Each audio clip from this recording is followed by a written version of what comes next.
The storm of adolescence is something to behold and endure, but it could be better than you think. At Crawford Clinics, we have Gracie Showers, who's absolutely amazing, and her passion for years has been helping young people, adolescents in particular, girls, figure out who they are, where do I fit in the world, what are all these questions and hormones and roles and dynamics of all of this happening. And so she is here to help us unpack what is going on for your adolescent, and as a parent, how can you support them? So thank you, Gracie, for being on our show today. Thank you for having me. Absolutely. So what have you seen? You've worked with girls for a long time. What is this identity crisis? Yeah. Girls don't know who they should be, who they are, and there's so much pressure to feel like they have to fit in. They've got to mold to whoever they're around or whatever they're seeing around them, and so it's hard. They don't know who they should be. Yeah. And what are some of the stories that you're hearing? Because every generation, it's been hard, right? Sure. Every generation, you're getting peer pressure and you're getting boys trying to get you to do such and such, and you're trying to fit in. But now we have social media. We have all of these layers to add in. What are some of the things that you were like, parents need to know this? Sure. I mean, comparison is a tale as old as time, right? But now it's magnified. Right. Yeah. Because of social media and highlight reels on social media, people see the best and you compare it to the worst in yourself. And so that's an automatic, that's not level playing field right there. And yeah, so comparison, people are ultra critical of themselves, self-esteem, body image, so. Yeah. And there's Facetune, the app and that's just one, but you can AI any photo. And so to think what it was like in my generation where we didn't have that, I already was comparing and critical and all that, like my body and all that. So to now imagine it's literally AI modified, and then you're looking at yourself going, I'm never going to live up to that. Right. Even though you can tell them that's AI modified, I still now have a visual cue of what I should look like or what other people do look like, and I'm constantly not measuring up. Right. What have you heard girls talking about? Yeah, I have a client right now who says she looks at social media and she just feels so left out, and she feels drained. She was sharing the other day that she will spend days in bed after one social media post because her life doesn't compare. Yeah. And so it makes you question, well, man, what is the post? What goes into the post that she's looking at? Is it face-tuned? Is it actual real life? She probably thinks, that's a cute boyfriend that I don't have. That's a cute vacation that I haven't been on, right? And so it's not reality. Right. And you're comparing yourself to an unrealistic version of yourself or someone else. Right. And or the likes that you're getting or not getting, right? But not actually hearing that in real life. And so craving it in an artificial world, but then still feeling empty. Like I can get all the likes and or also getting the bots and the critics and the mean posts. So the online bullying is also ridiculous. Like we've had clients that somebody will post, if I had thighs like that, I'd kill myself. Like really brutal, mean bullying online. And so how do we equip, how do we fortify? One, we have to know it's there, right? A lot of families are like, oh, is it really that bad? But it is. It's worse than what we're saying. And so on the second, like, what do we do to help? How do we inoculate girls to know who they are? Right.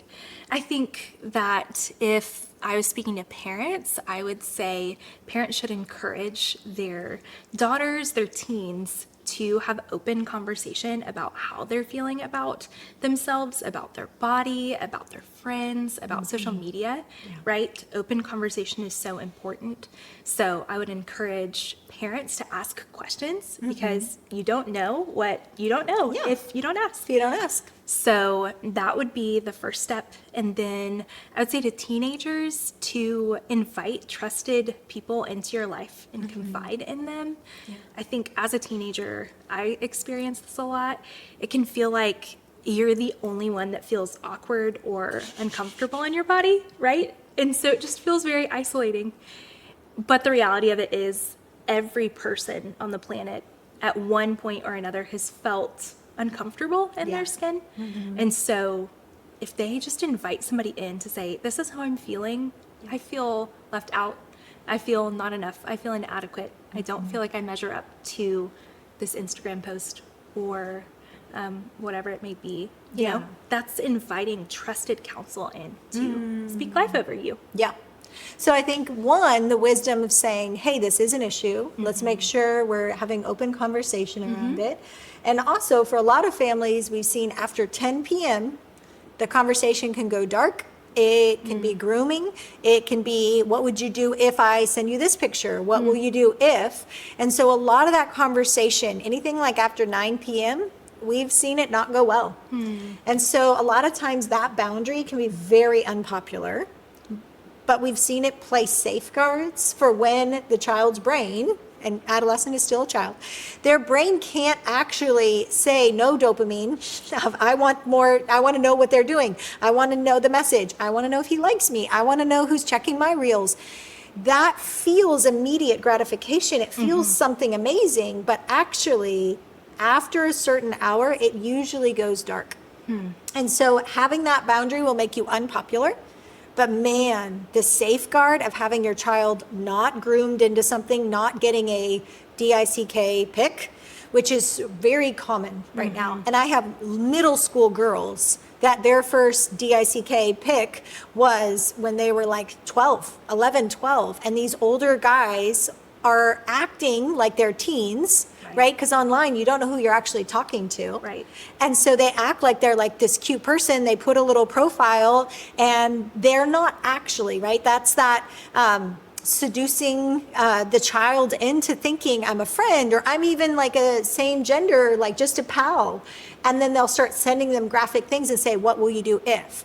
And then once they send it, now they'll blackmail your child by saying, oh, if you tell anybody, really, I asked you and you know. So they'll twist it in this super manipulative way, and they don't know who they are. And it just described a role. And the fascinating thing is your adolescent is in the crisis of identity versus role confusion.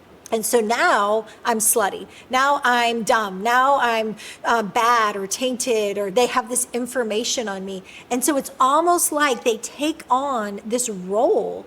And so having a conversation, especially when you're noticing behavior changes, more isolating, dark colors, taking the lights out of their room, like closing the blinds, think of that as external communication for what's happening internally to your adolescent.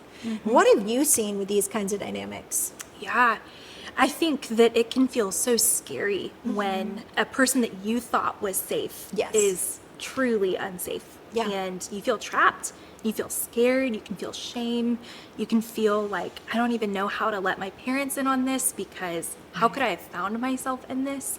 And so I think that there's a lot of worry and anxiety and shame that's built into these dynamics. Yeah.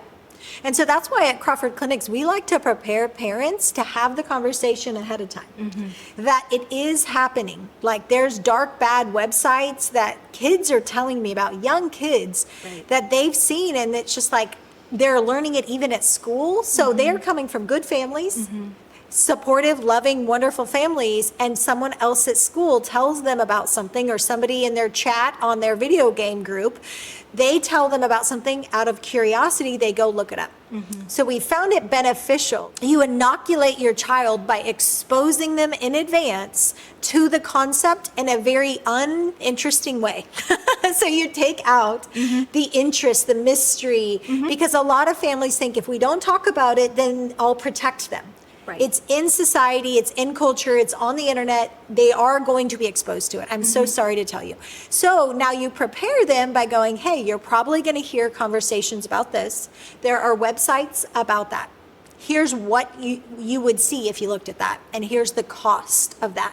And I'm going to prepare you that that's going to happen so that we open the lines of communication and we talk through it. And you're not alone dealing with something that we didn't prepare you for. And so how does that look for you when you're working with families? I think exactly like you're saying, being the foundational truth adding that to your child's life and heart before they come across it really limits or takes away from the likelihood of that becoming a dark secret space for them, right? Yeah. And so for parents to say, hey, you're going to come across this, and I want you to share about it when that does happen. Kids feel safer. Kids feel more open, like they can talk about it with their family members versus keeping it a secret. Yeah. Like, because if your family doesn't talk about it, the implied message is we don't go there. And so then now I am exposed to it and it feels like that's taboo. Right. The theory of first mention is whoever brings it up first is the safest person I'm more likely to go back to. So if as a family or as a therapy clinic, as we go, hey, these things are going to happen. Here's the script. Here's what you're going to do when someone says this word or they mention that website or you see this image. You're normal. You're not bad. Your curiosity is not bad. Like the human fascination about like, what is that? That's healthy and good. But here's the boundary of why that will lead to a path of destruction. And then here is what you can do to protect yourself, to not engage, to talk to us, and for us to support you. But the key is not getting emotional. And so we've seen a lot of families historically try to do that, but they get freaked out and they are like, oh my gosh, I can't believe you're seeing that. And it's like their own reaction shuts down the child instead of, oh yeah, this is normal. You're not bad. It's okay. I'm not condoning it. I'm just not allowing my emotions to get so flared up that then the kid's like, oh, I better not bring that up to you. That didn't go well. Right. So how do you prepare families to have that conversation? Yeah.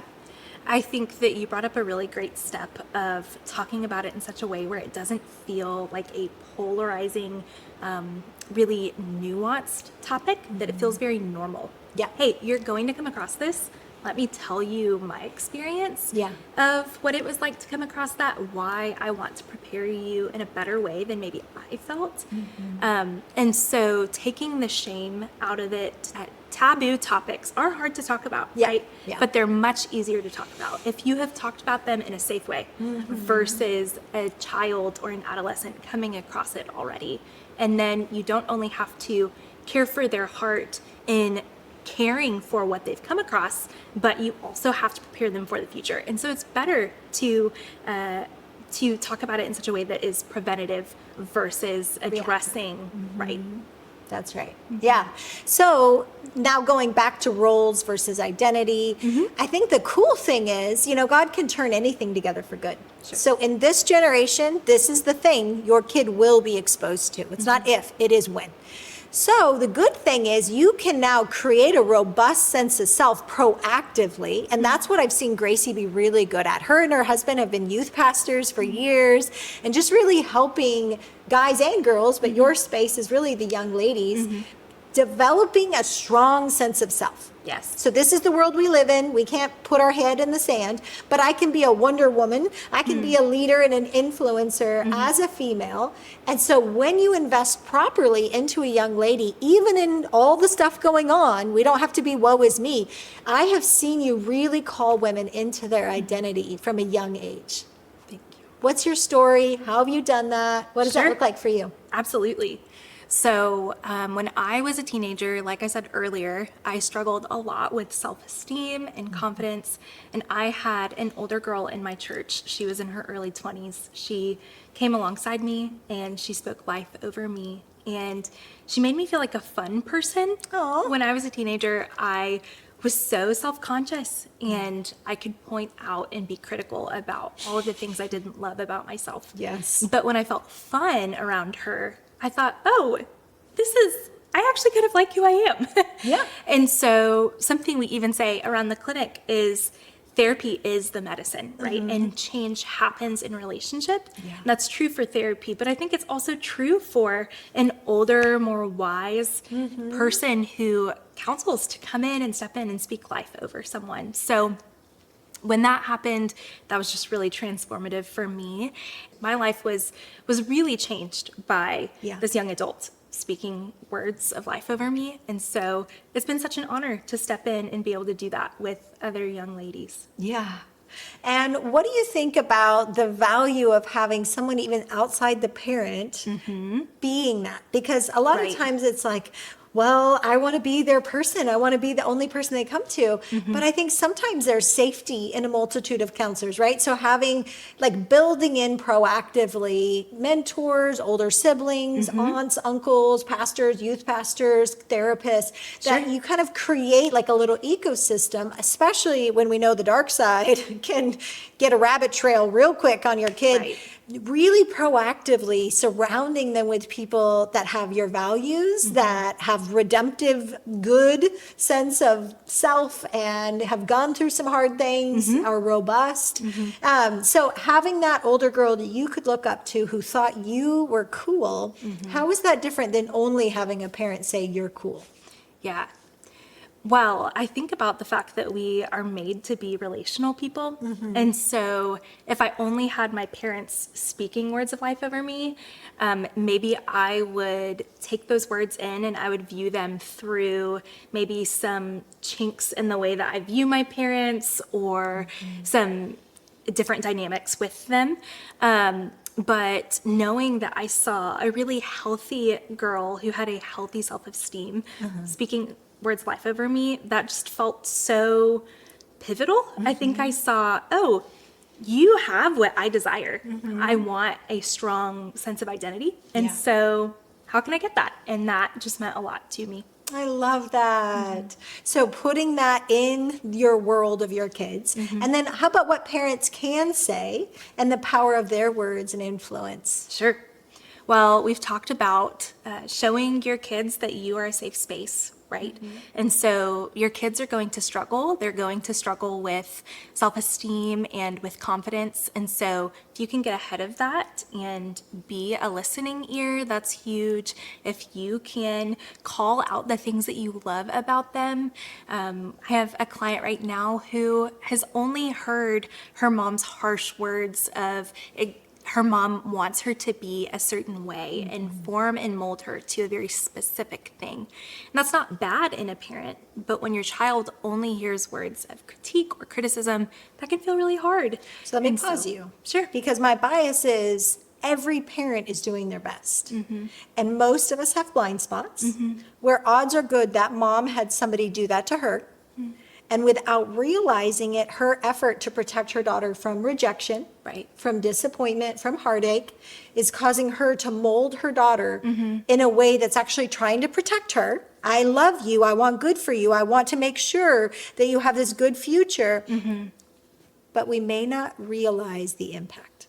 And so I just want you to take a moment as a parent. Are there motives in my heart that I'm trying so hard to fix them, correct them, make sure I have a certain outcome that I accidentally might be overreaching?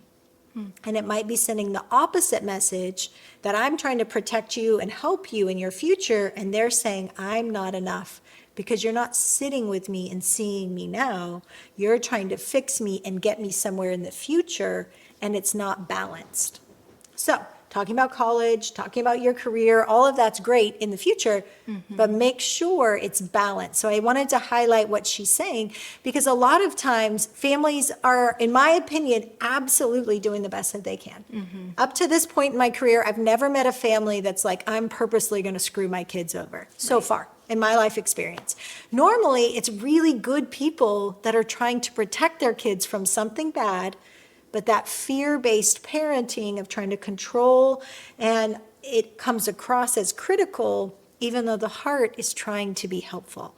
So you might self-reflect, your motive is good, but is it always landing? And that's where asking questions, being curious, how is the impact to my intent, and not letting my intent disqualify the child telling you the impact of what your words and your thoughts and your counsel and your facial expressions and your tone and your correcting and jumping on them, how that actually might be feeling for the child. So I'd love for you to finish that story. I just wanted to highlight it because a lot of parents listening would be like, oh, that's not me. I don't do that. And it's like, maybe all of us probably do, actually. So I think what this client feels is that her mom is missing where she's at right now and is only looking ahead to where she could be or should be, right? And so she feels very unseen and uncared for and unheard because this is where she's at right now. That's her reality. And so we want to give voice. We want to help her process and then disentangle that my perception of my parent might be that she's judging me and criticizing me and all of that. Odds are good if we ask the mom. Actually, mom loves her and she's wanting the best for her. And so reopening the lines of communication, and that's where sometimes it's helpful to have a mediator. And Gracie, I've seen you hold space for different opinions really well. That you don't polarize. You don't take one side and reject the other. But I've really seen you sit in spaces and go, okay, I hear this, but I can also hear this. They feel opposite, but I'm willing to recognize where there might be a bridge to reconcile rather than a lot of counselors may leave your child offended at you and you are the victim and you poor thing. And yeah, you should get this surgery or do this other life change and blah, blah, blah. And really silence the voice of a parent. And I've never seen you do that. I feel like you honor the parent so well, but you don't gang up with the parent in isolation that we're now fixing the kid into this mold that they feel very unseen and unknown. What has your journey been to help you hold space for two seemingly very opposite sides so well? Well, I think that you've done a great job of really directing. I did not ask her to say that, but that's what I see. I think you've done a great job of guiding me and helping me realize, there might be a very specific kind of approach that the parent wants that the child might not need. And so it's working collaboratively with the parent and the child or the teenager to say, hey, we are getting stuff done. We are working on goals, but it might not be in the way that you thought. And so a huge part of that is building rapport with the client or the adolescent and giving them a space to be heard, especially if they're not heard outside of the therapy room. Yeah. And what would you say to a parent who's saying, I do hear them? And you're like, but they don't feel heard. Because that can be a real rub for families. Like, I am listening. I hear you. Every word you're saying. I think I would say remain curious and see listen to where they say that they are not feeling heard and do your best to meet them there.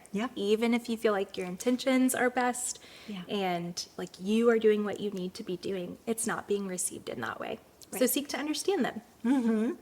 And so that's the difference with restoring self-cohesion at Crawford Clinics, that we're not just trying to clear communication lines because many times it's actually an unconscious part of them that doesn't feel heard. There are so many families I've worked with that everybody's heart is good.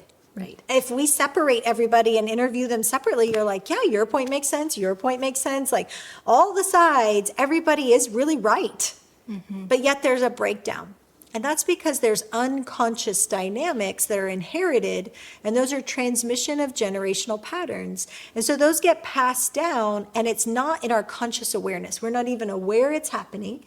But if at any point from the womb forward, the child feeling, I am not heard, I am not worth it, you don't care about me, you don't love me, I'm not worth, blah, blah, blah. That's like frozen on the inside. And then their little heart thinks, you're the one making me feel this. And because parent and child usually get the most contact with each other in somebody's life, then eventually you're going to hit that landmine and they're going to associate this feeling with your face. And so that's infuriating for families when they're like, I am hearing you. I am driving kingdom come. I'm giving you everything I know to give. Like literally. And it never is enough for you.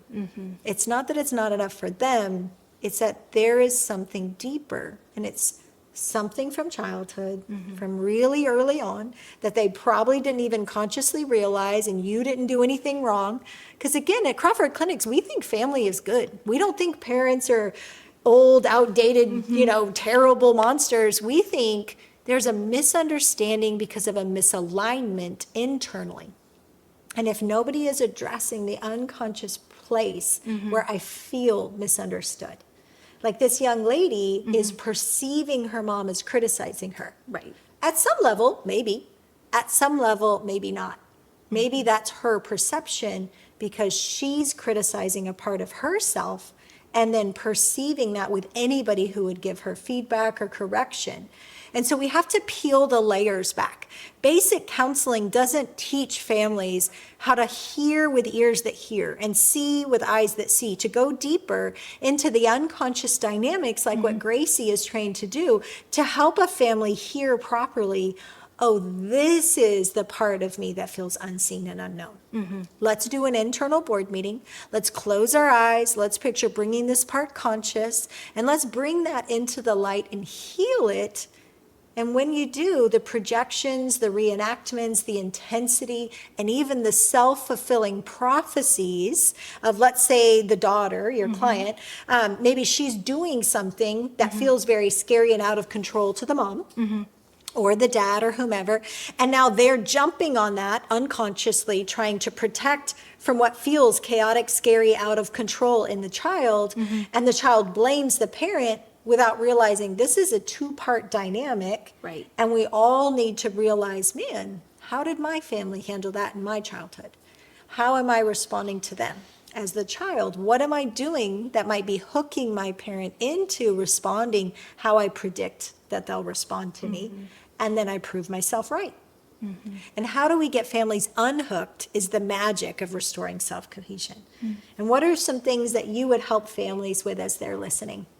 Sure. I would love to help parent-child dynamics, parent-teen dynamics. I would love to step into confidence issues and self-image and body image. I love that. And I love how you have the young lady focus on who she is today, to be strong and fortified, resilient, because she is going to have tons of peer pressure, tons of decisions. Sure. And not just fall into a role like, I'm the popular girl, I'm the skinny girl, I'm the goth girl, I'm the depressed girl. You don't allow girls to stay in like these pseudo identities. It's almost like low-hanging fruit, you know, like I'm the smart girl, I'm the nice girl. You know, like, no, you have so many facets, and let's explore and discover. And it inoculates girls from just falling into a certain kind of a crowd. Absolutely. Or dating a certain kind of guy that wants that easy, nice girl, instead of, yeah, I'm nice, but I'm also strong. I also have boundaries, and I'm also intelligent, and I'm also very vulnerable. I'm also very nurturing. I'm also very curious and love to learn. So I love how you're willing to help a girl explore all the different facets. And we've seen self-esteem increase because it's not just, oh, what sad story did you have? How does your family treat you? But who are you? And really awakening that identity. What's your favorite part about that, and some stories you can share? Sure. I think counseling is such a sweet spot of getting to be yourself. That's the hope in the counseling room, is that you get to be exactly who you are in that moment. Yeah. And so I think that honesty and transparency of getting to have somebody sit across from you and accept you in that is medicine. Yeah, Right? it really is. And so just the other day, I got to see a young lady open up about her interest in cars, old cars. And it was so sweet.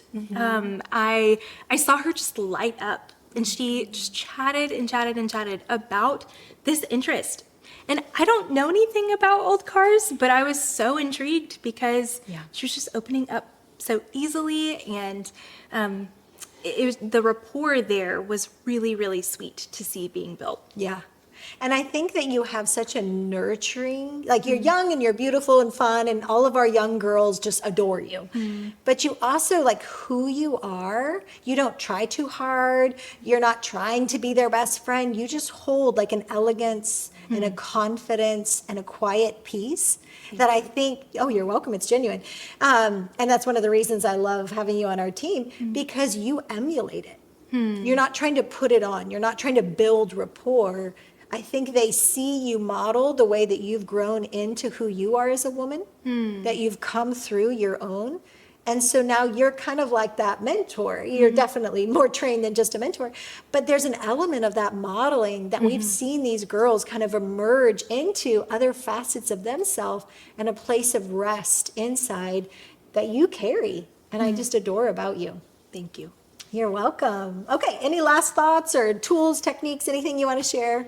I think something that could be really helpful as we are wanting young women to figure out who they are is I love the technique of journaling, and I love the idea of being creative and free in journaling. And so that's even a technique that I would want to share with parents and have parents encourage their young girls to do, is to sit down and have a space where they can be themselves even outside of the counseling room. Yeah. And that could give them art or words to then share with the people around them that's more than just, I'm trying to articulate how I feel, but I don't quite know how to do that. Yeah. So Absolutely. And I love that there's ways to help people do it in expressive ways outside of just words. Sure. So to your point, it could be doodling. Definitely. It could be poetry. It could be songwriting.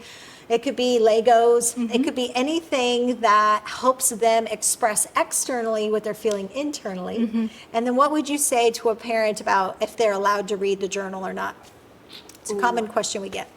I would say if your child invites you in to read the journal, then accept that and be curious.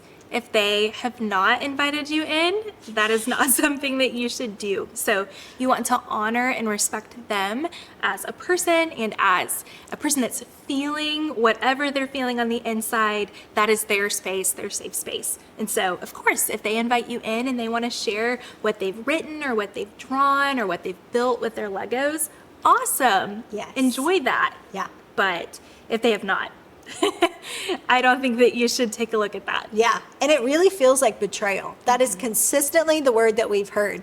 That kids come home and they kind of figure out whether they catch you in the act or they just can tell somebody read their journal, because it is their inner world and they're trying their best to articulate it, and they might be mad at their parent and they don't need you to hear that.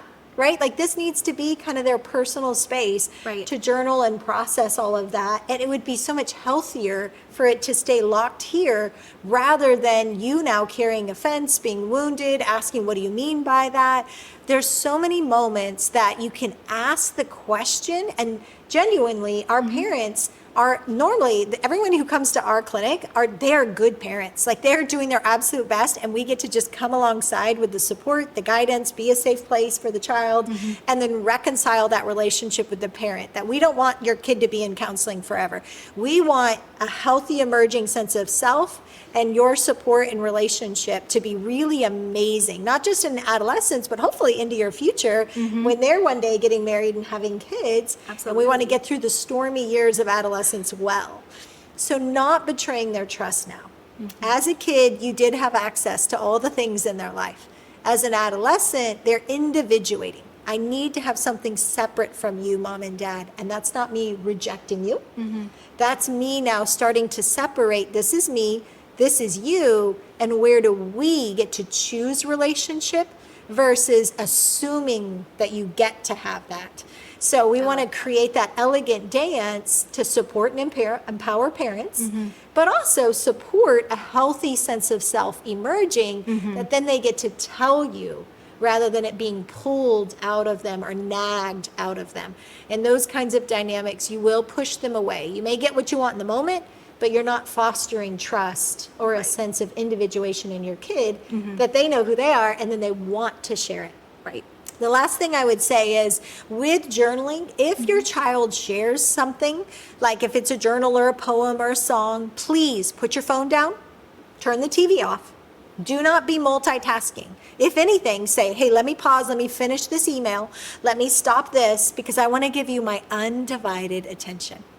If you can stop everything else and say, you're sharing your inner world, I want to. Like, so Gracie said, you're actually inviting me in to see something precious and dear.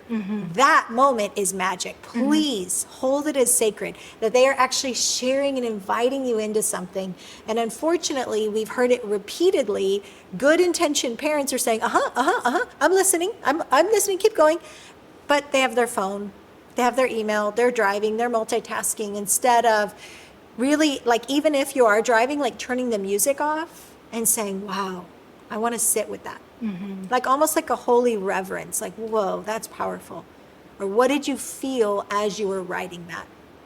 Instead of just jumping on, whatever behavior or something they just shared, how is your heart as you're sharing that? And what have you found helpful when they're journaling and they do share it that helps protect that relationship? Sure. I think parents understanding that they're going to come across potentially vulnerable feelings or subject matter as the adolescent is sharing is really important. So preparing your heart and knowing, man, my child is sharing, and they might share something that could potentially hurt my feelings or feel hard to take in. You have to know that that's honoring that your child is inviting you into that. What a sweet space, just in order to protect the relationship there. I would really encourage parents to approach that with sensitivity and to know, man, the way that I respond in this moment is, it might really impact in a good and positive way or in a really harmful way. The way that my child either comes to me in the future and shares, or the way that they feel right now. Yeah, exactly. And the amount of trust that I'm fostering that they can come back to me and share hard things. Like, if they did do something sexual, if they did, where they were exposed to drugs or something that morally you're like, oh man, I really wish that didn't happen. I'm grieved by that as a parent. But if in that moment you pause the correction and you immediately attend to their heart, that's when you win intimacy, connection, and trust. We're not saying don't address behavior, like if they have a friend that they consistently make bad choices with. We're not saying don't put limits. We're saying in that holy moment where they're sharing a piece of themselves, hey, in that moment when that was happening, what you're describing, how is your heart? What was going on for you? What other parts of you might have also had a reaction and you didn't have time in that moment to process? Because most of the time, parents jump to, oh my gosh, my kid's going to be in danger. They're going to have a life of decline and terrible, they're going to be a drug addict, homeless. So they jump to the behavior without realizing, hey, how's your heart in this? Were you overwhelmed? Did you have somebody just immediately ask you a question and then do something to you and you didn't even have time to think about it? You weren't even prepared for that situation. How can I, as a loved one, support you and help you pick up the pieces of something that might have shattered you?